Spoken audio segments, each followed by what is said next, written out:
Everyone believes getting rich requires a large amount of money, a windfall, an inheritance, a salary that finally clears the bar where saving becomes possible. It does not. The amount that decides everything is the one too small to notice leaving. $5. The exact price of not having to think. It vanishes either way. You spend it on a can and a scratch ticket you already know is nothing, or you move it into something boring before you can feel the decision. Same $5, same evening, same counter. The only thing you ever get to choose is what it is quietly turning you into while you are not paying attention. At 25, there is no gap. You and your coworker stand at the same register on the same evening, holding the same bill. Same job, same paycheck, same $5 in your hand. He buys his can, his scratch ticket. You move yours into a simple index fund before you even feel the decision being made. At 26, the gap is $75 and a habit nobody can see. He laughs at the $75.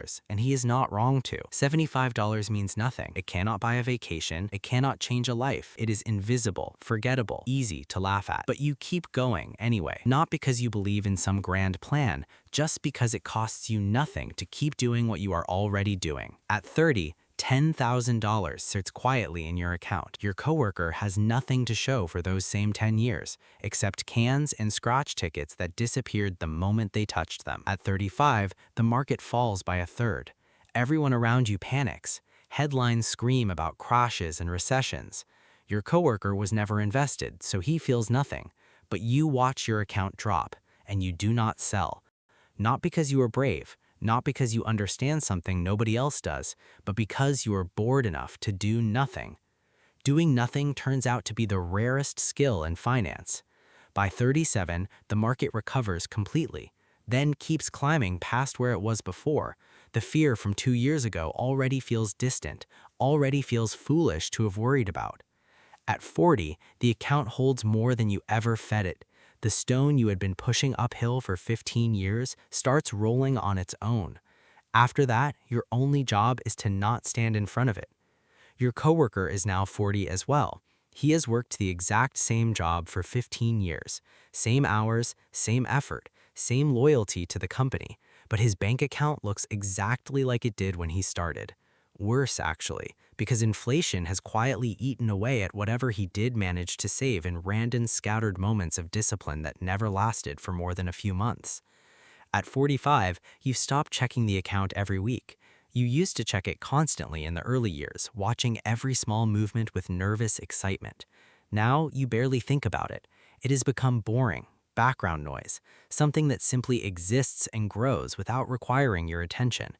This is the part nobody tells you about wealth building.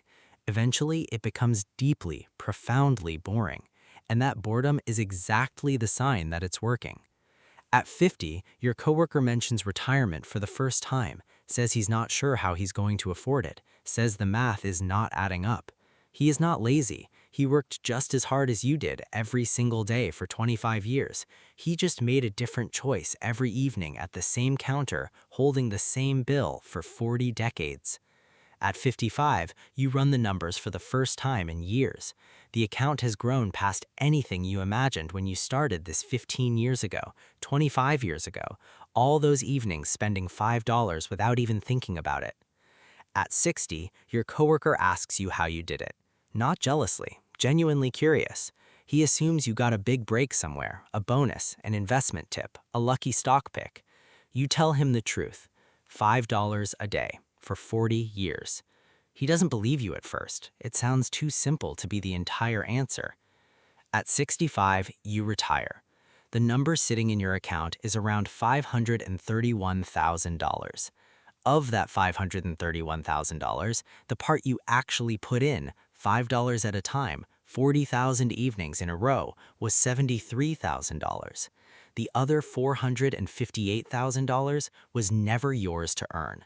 It belonged to time, and you simply gave time the room to do its work. There's no second secret, no faster version. The slowness was the price, and it's paid in a currency that takes 40 years to clear, which is exactly why no one keeps the $5 long enough to find out what it was actually becoming. Your coworker retires the same year, same job, same salary, decent man, never missed a shift in 40 years. His $5 a day also added up to $73,000 across 40 years. Mathematically, the same amount of money flowed through his hands as flowed through yours. He drank it, he scratched it, he tossed it on the passenger seat without a second thought. You and he stood at the same counter holding the same bill on the same evenings for 4 decades. Nobody can point to the exact day the two of you split apart financially. There was no single day. There were only two different answers to the same tiny question, asked again every single evening until the answers stopped being choices and quietly became two completely different lives. He retires with almost nothing. You retire with $531,000. Same income, same job, 40 years, same $5 bill held in the same hand at the same counter on the same evenings. The only thing that was ever different was what happened in the 3 seconds after the bill left your hand. If you're in your 20s or 30s right now reading this, you still have the gap available to you. The same gap that existed between two coworkers who never knew until they were 65 that they had been living two completely different financial lives the entire time.